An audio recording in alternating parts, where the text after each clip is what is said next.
Hi, my name is Sass, and I'm here with EnviroHouse doing a check-in video on your garlic that was planted last fall. This garlic was planted in September or October, one of the two. And I always cover my beds with straw because it keeps them protected over the wintertime and prohibits weed growth. And your garlic may or may not be covered with straw. First part of March is when the growing season really starts, when the garlic starts putting on bulb growth and green growth. So that's when it needs an extra little shot of chicken compost.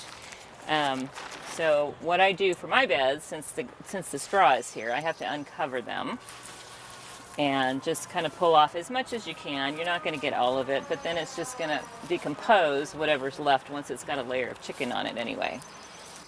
And then I usually dump my chicken compost in a wheelbarrow and use a long-handled shovel and pretty much just go down every other row and then just brush it in.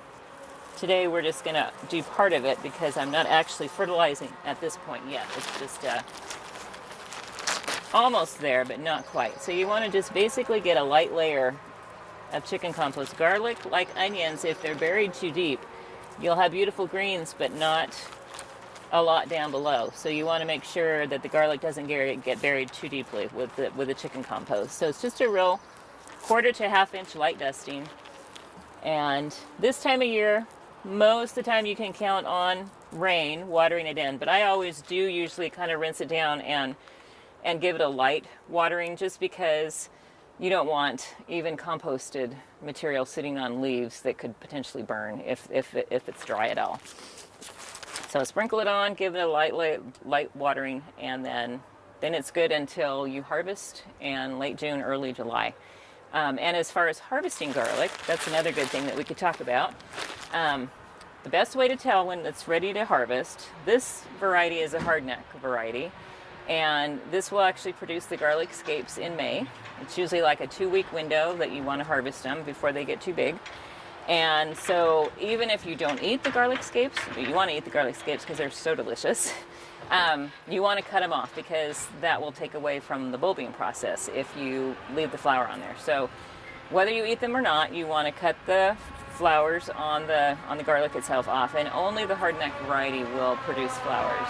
Now, the best way to tell when it's ready to harvest, I mean, you can start pulling it basically from like first part of June if you want to just have fresh garlic, which is really delicious because it's juicy. We're all used to dried garlic from the store because it's been cured, but fresh garlic is absolutely delicious. So you can start harvesting it, at your own place whenever you need garlic to pull fresh.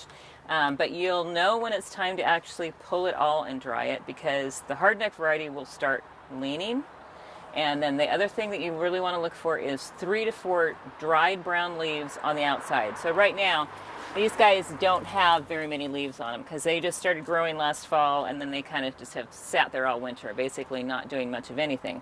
But they're going to push a lot of more green growth, and so you get layers of leaf material on the stem. So when you can see that there are 3 layers to 4 layers of dried brown leaves on that stem, that means it's time to pull it and cure it, if you're going to store it. And that's a whole process too. And typically the hardneck variety will be ready to pull a little bit earlier than the softneck because it grows so much faster when you plant it in the fall. It just shoots up, whereas the softneck takes a little bit longer, mainly because it's more of a storing garlic. It will store longer than the hardneck will.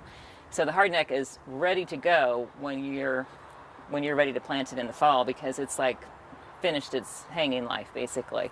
So for that reason, the softneck is typically 1 to 2 weeks following the hardneck, which is kind of nice. You don't have to get everything ready at the same time to cure. If you like this video, please like it and share it. So thank you.